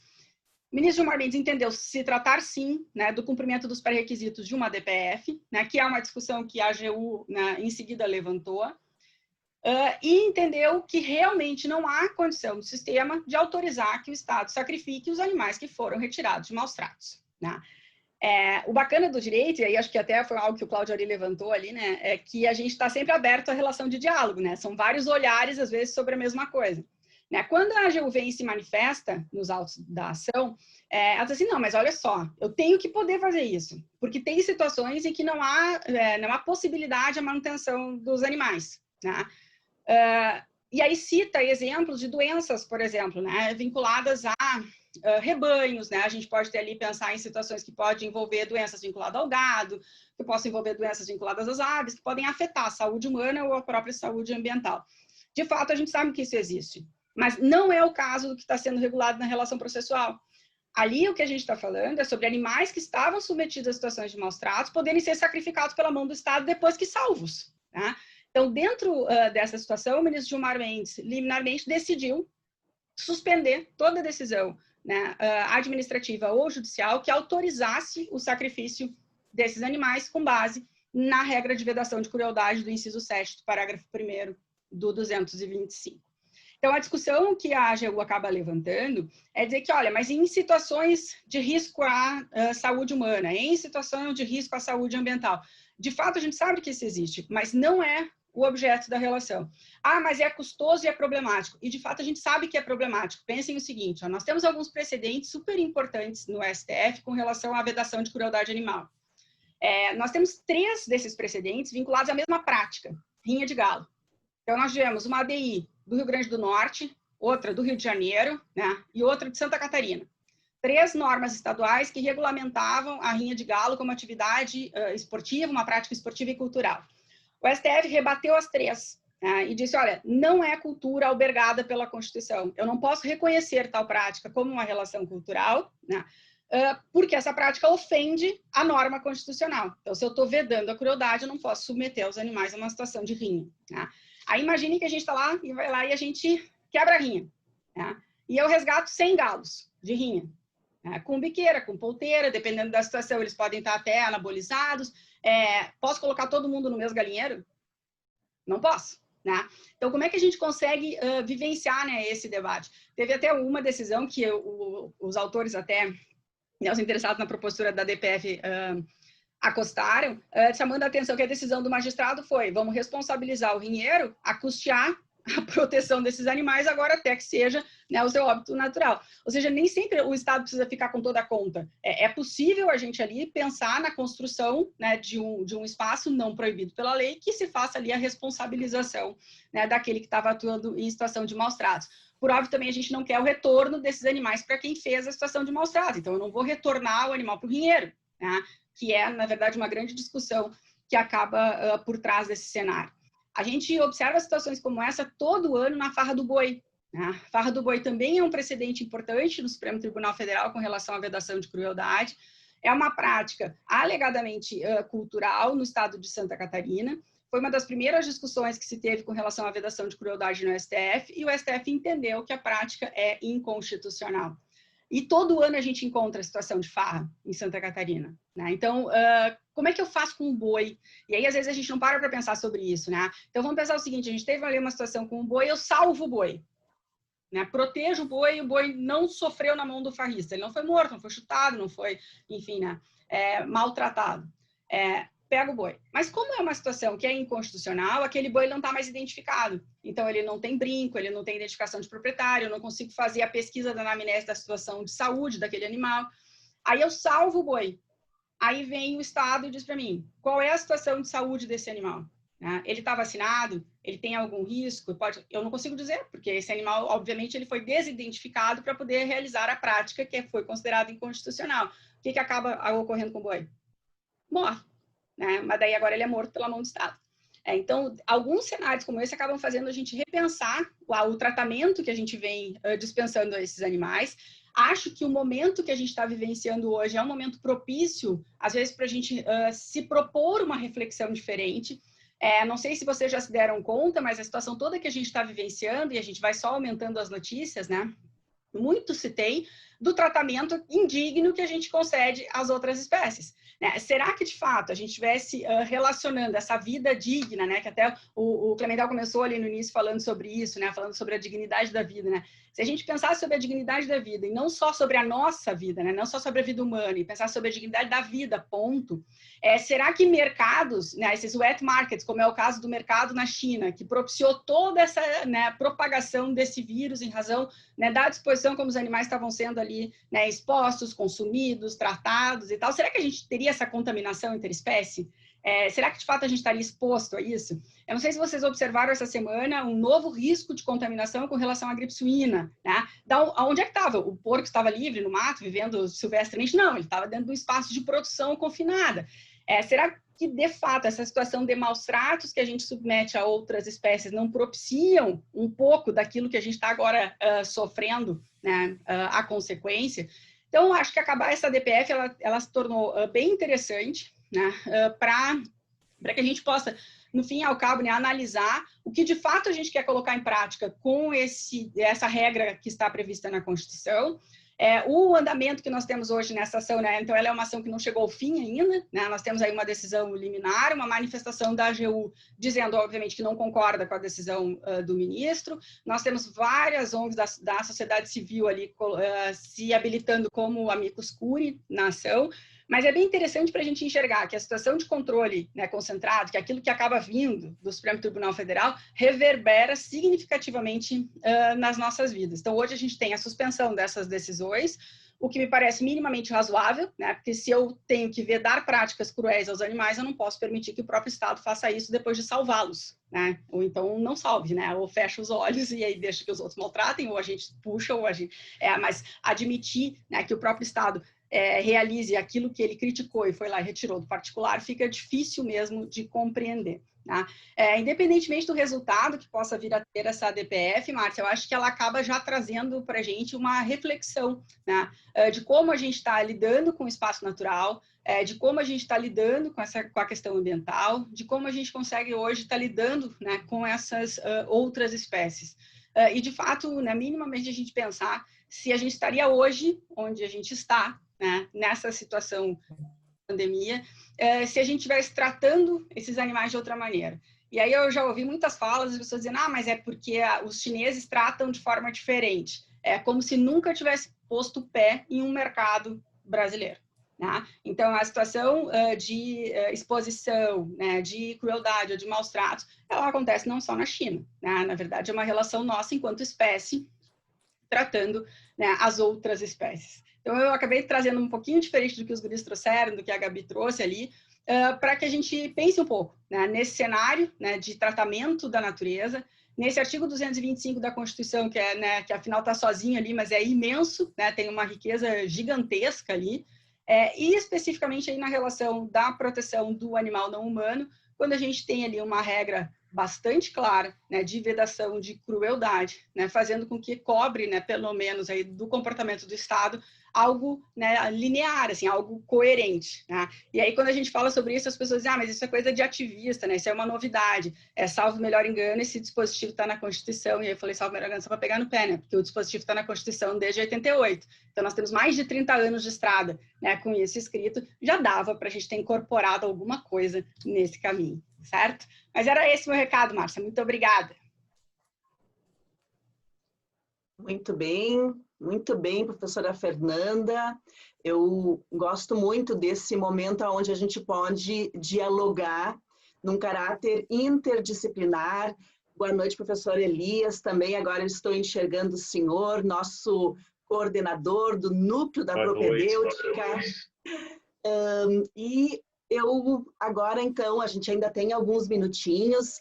A gente está bem dentro do nosso horário, a gente se organizou, de certa forma, para que a gente pudesse fazer essas reflexões, a gente já foi respondendo aqui, eu deixei, para os que tiverem interesse, enfim, no próprio site da escola, nós temos todos os links para os e-mails dos professores, então, se eventualmente surgir algum questionamento, ele está disponível também para todos nós. Até, Márcia, eu só vou puxar. Desculpa, Márcia. Não, eu só vou puxar ali para vocês darem uma olhada depois, para quem se interessar, essa decisão do ministro Gilmar Mendes, a Márcia colocou ali o link. Né? Então, depois vocês olharem, ela é curtinha, mas acho que vale um pouquinho a gente dar uma olhada, né? Pelo menos para entender de onde é que sai o debate. Né? Muito bem. Eu vou deixar um minutinho para cada professor fazer se despedir de certa forma. Pode ser? Posso começar contigo, Fabiano? Pode sim, claro, bem rapidinho. Então, 2 minutinhos para a gente poder fazer uma fala final. Tá bem. Eu tinha anotado muita coisa aqui que eu gostaria de conversar, mas vai ficar para outro momento, com o professor Cláudio, com a Fernanda, agora por último, com a Gabriela e com o Alexandre que saiu. Mas eu queria agradecer, antes de mais nada, a presença dos nossos alunos e daqueles que se inscreveram no evento. e ressaltar a importância de aproveitar esses espaços para que nós possamos nos manter integrados e conscientes do nosso papel como formadores, como docentes, mas acima de tudo como cidadão brasileiro. Então eu queria, do fundo do coração, agradecer a oportunidade e que elas possam se multiplicar por 1000. E vocês podem contar comigo também para a organização, porque eu sei que não é fácil organizar e fazer com que os eventos saiam de maneira tão boa como saiu o nosso aqui, de excelência, e que esse mérito é todo de vocês, teu, Márcia, e da Fernanda. Nós apenas entramos aqui para falar mesmo, tá? Obrigado, um abraço a todos, obrigado aos colegas e até a próxima. Professor Cláudio? Então, Professora Regina. Eu quero torcer que... Professora Regina, depois quer fazer uma fala também? Ok. Só para me despedir depois rapidinho, mas eu estou maravilhada com isso. Então, minha provocação é para que, em vez disso ser um filme, vire uma série, né? E que a gente possamos nos encontrar, porque é uma delícia poder debater e, eventualmente, inclusive, com espaço para a gente debater, é muito importante. Fisicamente, isso não é fácil de fazer, quem sabe virtualmente a gente consegue fazer. De novo, parabéns pela iniciativa, pela execução, Fernanda, Márcia. Um beijo também para o Elias, para a Regina, coisa boa. Yuri, ver vocês. Uma pena que a gente não pode estar junto. A Paula, que eu estou vendo ali. E em nome da Paula, eu beijo e abraço todos os alunos. É um prazer estar com vocês. Obrigada, professor Cláudio. Professora Gabriele? Bom, olha só, eu vim trazer esse sotaque nordestino e eu vou me valer da prerrogativa de que a gente fala manso e arrastado e tomei ainda 5 minutos extra, tá? Mas é com esse gosto de falar assim que eu quero dizer para vocês que eu estou muito feliz, muito honrada, eu aprendi muito e acredito que essa é uma grande oportunidade realmente de nós trocarmos assim alguns aspectos e alguns olhares sobre essa conjuntura que é tão complicada em relação ao que nós estamos vivendo, sobretudo quando, como o professor Cláudio bem tratou, quando se coloca a questão constitucional e o âmbito do direito constitucional sobre os holofotes. Então, eu agradeço a oportunidade, sobretudo, de poder tratar, de ouvi-los, né?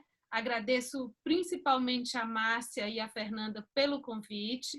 E, por fim, eu queria compartilhar com vocês uma coisa interessante, que é o seguinte: quando eu me formei, diziam que quando você estudava constitucional, principalmente depois da Constituição, era uma coisa mais calma, né? Ficava assim mais pessoal do penal e da responsabilidade civil, essas coisas mais palpitantes. Uns tempos para cá, o estudo do direito constitucional não é para fracos, como eu diria, não é para iniciantes, é para iniciados. Nós estamos o tempo todo aqui sob forte pressão e com muita emoção, e eu acho que, como o brasileiro ele tem essa natureza mesmo de viver sob emoção, eu só gostaria que nós pudéssemos cada vez mais valorizar essa conquista de 30 anos, como disse a Fernanda muito bem, que é o texto constitucional e que, embora jovem, é o que rege a nossa democracia. Então, um abraço apertado, né? Sintam-se todos afetuosamente aí no meu coração. Um abraço, muito obrigada. Obrigada, Gabriele. Professora Fernanda? O microfone? Já tirei. Bom, então, assim, na verdade é um grande prazer estar aqui. Eu, de fato, concordo com o Cláudio, até já anotei aqui para a gente pensar uma série constitucional, mas daqui a pouco com espaço, né, Cláudio, para que a gente possa trocar ideias e conversar, enfim, porque assim como o Fabiano, eu sou bem a neurótica do papelzinho, né? Eu estava aqui já cheia de anotação para dizer, bom, e agora?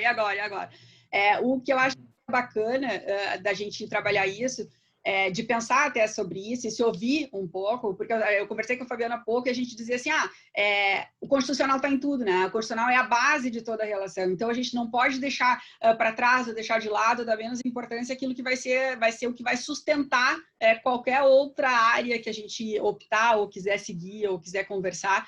E é tão múltiplo, né? São tantos os olhares e às vezes é tanta forma diferente de olhar, né, a mesma coisa. E aí, Márcia, eu queria agradecer também todo mundo que está lá participando ativamente ali no Facebook, né, com um monte de comentário bacana ali, né? Então, até o colega Raj está ali fazendo, o Luiz Alberto, né, mandando, né, lembranças, enfim, né? A Jaque está ali, o Clóvis ali mandando lembrança para a gente. Yuri também tem recado específico para ti. João Paulo te mandou um abraço, ao querido amigo Yuri. Então, assim, até os professores todos são muito queridos na nossa instituição. E, na verdade, eu acho que, como disse uma colega agora há pouco aqui, né, que orgulho fazer parte. Acho que isso é muito bacana. Eu acho que a questão que a gente sente aqui, professora Regina, é equipe, né? E eu acho que isso é que é bacana dentro da situação do nosso grupo. Então, obrigada para todo mundo. Obrigada. Professora Regina?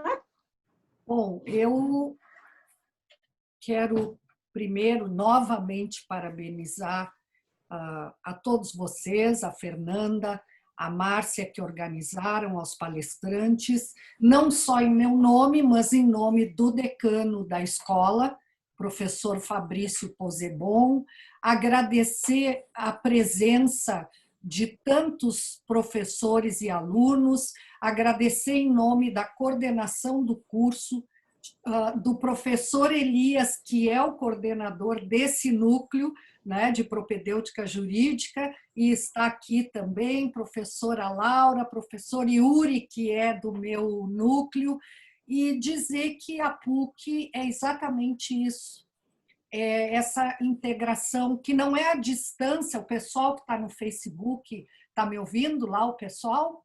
Pois que não é a distância física, nem o momento difícil que vai nos separar. Nunca nós estivemos tão perto dos nossos alunos, entre colegas, das diversas formas, mostrando que a PUC ela está, sim, preocupada com todos os seus recursos humanos. Então, bem-vindos. Então, felicidades, parabéns a todos os eventos que vocês estão realizando, agora no site, com esse espaço para que os professores produzam e mostrem tanto o seu conhecimento quanto as suas habilidades culturais. É isso, gente, não vou me alongar mais, porque senão eu ia ficar aqui também fazendo palestra e não é o caso. Um beijo e boa noite. Se cuidem todos.